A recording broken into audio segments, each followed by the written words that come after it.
So I'm sure, as everybody knows, we don't really have a federal regulation. We have some states that are in the process of implementing cybersecurity regulation or data privacy regulation across the U.S.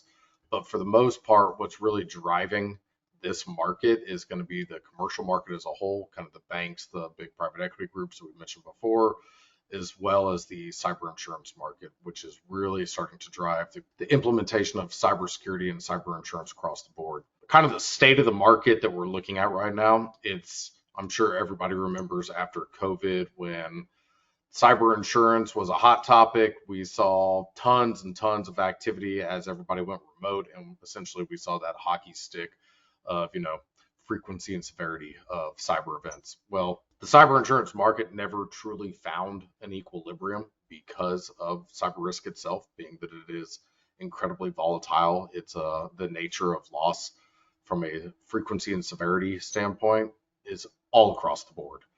So something that's kind of driving it is ransomware, as Mike was discussing the increase in ransomware activity. The figure I can't remember exactly, but I know it was in the last quarter of last year, we saw more ransomware payouts than all of 2022.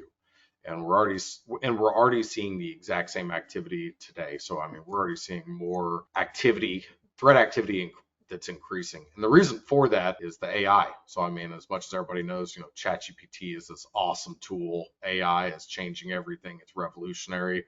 Well, the advent of AI for good and efficiency is also being used maliciously. So I mean, another analogy I like to kind of use so people understand is, that same 15-year-old hacker we talked about down the street, he still has to eat and sleep, and he can only make, 100 attempts on your network in a day. AI doesn't eat, it doesn't sleep, and it can make 1,000 attempts in an hour.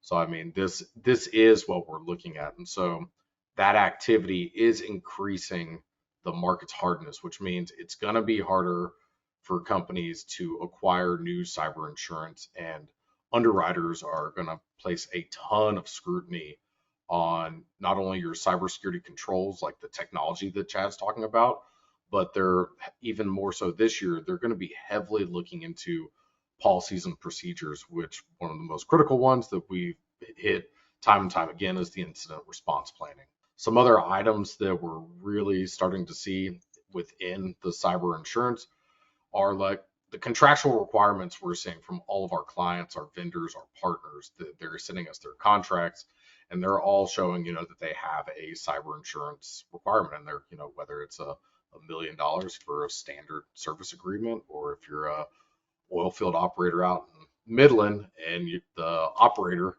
is wanting to see, a $10 million policy, even for a welder, right? So we're seeing these pop up more and more. Another item, and I'm going to have Mike jump on this because we have a mutual interest in this next one, is we're seeing some more severe indemnification clauses. And when I say severe, there's a little bit of overreach that's going on, and Mike will hit a little bit more, but they are focused on cybersecurity, data privacy, but even more so particularly on the business email compromise and the fraudulent wire transfers. So from the business email compromise aspect, and I actually wanted to go back to something that Chad hit on, and Chad talked a little bit about people, processes, and technology. We always bid it into these three because there really is no one silver bullet when it comes to cybersecurity. You can have all the technology in the world, and the human can still be targeted. And what I mean by that is, let's say as a hypothetical, and this is a real world example of business email compromise, but as a hypothetical, you are a company and you deal with invoices on a regular basis. You get an email from someone that has a very similar email address to your client or to one of your vendors or your attorney for that matter. So Buchanan, our domain is bipc.com. But what if somebody got an email that was spoofing our domain, just said biipc.com? Everything else looked the same signature block, coming from someone who you knew to have been in correspondence with your company. And they said, we need you to change the wire information. And then somebody within your organization, this is textbook social engineering, but somebody within your organization does that.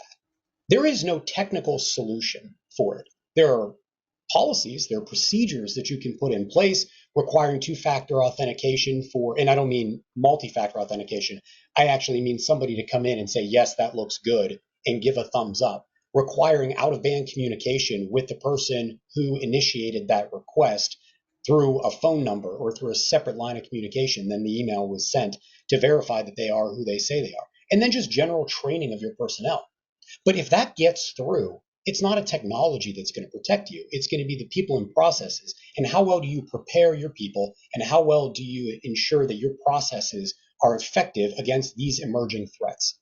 This is something that, as you look across the full gamut, the full spectrum of threats, they're constantly evolving. You need to make sure that the training that you're giving to your personnel and that the policies and procedures that you're writing are sufficient to handle these threats. And at the same time, technology is key. You need to make sure the technology that's in your stack that's specific to cybersecurity is pacing the technology that the threat actors are using and is pacing those threats. So really bringing in that the people, processes, and technology is critically important, and it cannot just be one. And the kind of last piece that we're seeing pop up now from a directors and officers standpoint is our companies ensuring that their chief information security officers are being indemnified, because we're seeing a lot of language and we're seeing some instances. I think a really famous one, if anybody has paid attention to the ongoing SolarWinds debacle, that the SEC personally went after SolarWinds CISO. So it brought about the question, are your chief information security officers being indemnified? Are they actually being viewed as a director and officer, so that if you are carrying director and officer insurance, that you have something there to give them assurance?